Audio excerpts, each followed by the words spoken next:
Hey, gang. Top of the morning to you. How do you like my hat? Don't croak without Jesus. Yeah. Well, this week I'm talking to you about points that will help you grow in your life as a Christian, as a new Christian, as an older Christian. The growth concept is always there. We need to keep growing. If you don't keep growing, you just kind of become stagnant and stale and just kind of wither, and pretty soon you begin to rot. I'm using plant terminology, but the truth is we need to grow spiritually, especially in these days. We are close. We are close to biblical prophecy concerning Christ coming back. I don't know when it's going to happen. I really don't know. No one knows. Jesus doesn't even. But the truth is, we need to be ready. And so it's important to grow. Now, how about other people in our life?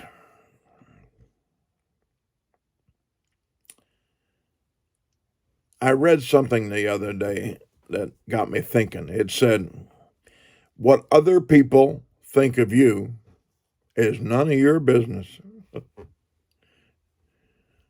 And I've been mulling that around in my mind.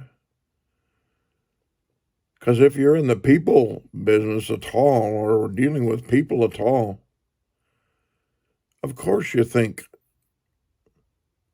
you want people to feel comfortable with you. You want them to think well of you. And when they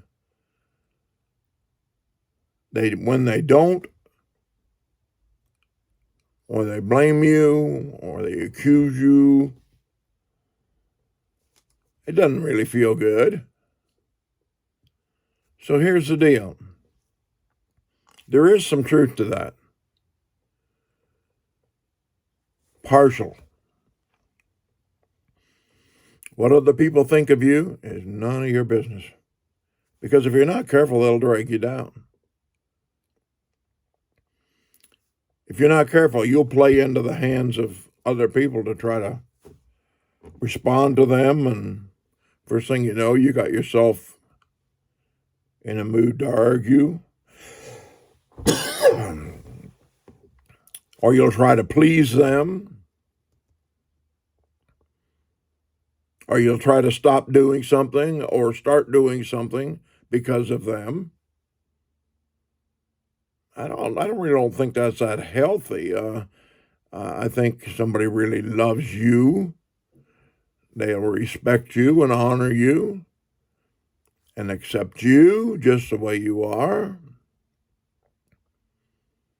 But to spend your life, I know people just spend days and days and days, and it's all about other people. Don't let anybody influence you and make you feel bad and drag you down and discourage you to that degree like that. It's not healthy. Sometimes you need to do some house cleaning and decide what kind of an impact is this person or these people having in my life. But don't let people make you angry and distraught and getting in your mood to get vengeance or get even. It's not healthy. It isn't. I've been there many times, trying my best to walk in peace with myself and my God.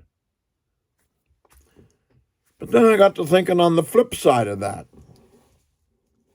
In Hebrews 12, therefore, since we are surrounded by such a great cloud of witnesses, and that really is other people, let us throw off everything that hinders and the sin that does so easily entangle, and let's run with perseverance and patience the race marked out for us. Let us fix our eyes on Jesus, the author and perfecter of our faith, who for the joy set before him endured the cross, scorning its shame, sat down at the right hand of the throne of God.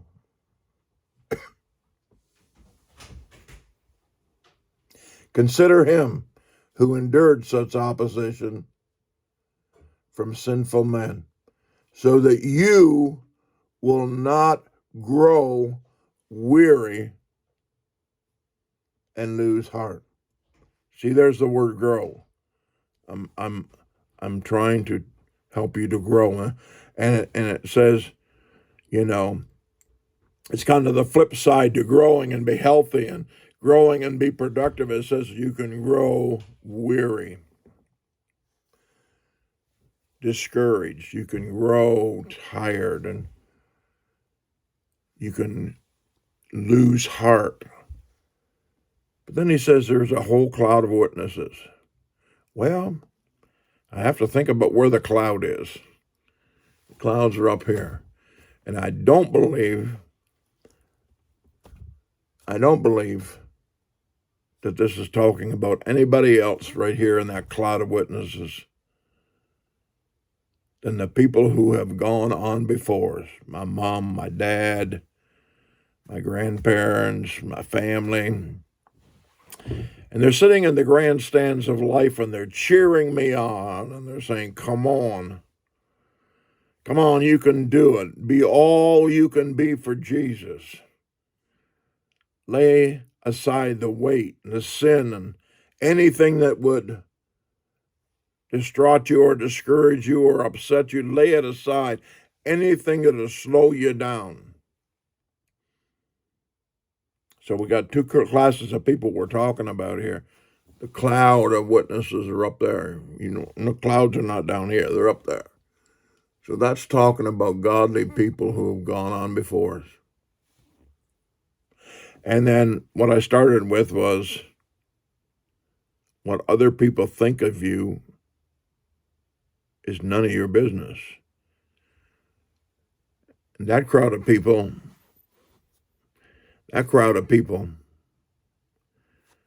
you need to be dealing with that somehow. I don't know exactly what to tell you. I don't want to tell you to eliminate them. I don't want to get that severing, but I do know that we as Christians have to make a lot of choices if we're really going to commit our life to Christ. Who you walk with, have a relationship with. The Bible says, come out from them and be separate, saith the Lord. Touch no unclean thing. So, as I wrap this all up, we have the crowd of witnesses up in the cloud there, the people that have gone before us, and they're cheering us on. They're saying, come on, lay aside anything that'll hinder you. And we got the crowd down here that's hindering you. And then here's the key. Looking unto Jesus, the author and professor of our faith, who went through scorning and shame, endured the cross. Jesus has gone through more hard stuff than you will ever think about. At the time of his trial and execution, took the sins of the whole world, heard everybody saying, crucify him, crucify him. So what I'm trying to encourage you to do today, look to Jesus. He's been there. Look to Jesus. He knows how you feel. Look to Jesus. If you're going to grow and glow and go, look to Jesus. The segment of society that's being destructive to your spiritual growth, you may have to make a severance there. Sever it. Cut it off. You've got the people up ahead of you They've gone to heaven and they're saying, come on, you can do it. Don't try carrying the baggage of the world and sin around with you. He said, lay it off. Lay it off. Right there in Hebrews 1, 2, and 3. Lay it off and look to Jesus. Look to Jesus. Now today, let's get right to it. Today, keep your eyes on Jesus. If somebody says something that hurts your feelings, hurts your spirit, injures the way you feel, turn to Jesus immediately. You say, well, look, everybody's said nasty things about me. That's what Jesus will probably tell you. So, keep looking at me. I'll help you. That's what Jesus will tell you. I'll help you. I'll be a help to you. So keep looking to Jesus, okay? When you're discouraged, when you're hurt, when you're injured, look to Jesus. It's none of your business what other people think of you. It's important what Jesus thinks of you, okay? And he thinks you're pretty cool. He thinks you're pretty special. He thinks you're worth dying for. He thinks that you're worth it. You're worth it. Quit letting other people pull your chain. That's all I'm trying to tell you here. I have to deal with that too. Everybody does. No, just look to Jesus. Please him. Please him. If you please him, it'll work out for you. Okay? Hey, you have a great day. And we'll catch each other back on Rise and Shine. Keep smiling. Folks, I wonder what in the world you're up to. Give you a chance to tell them. It's Jesus. I'm up to Jesus. And Jesus is up for me. Okay? God bless. Bye-bye.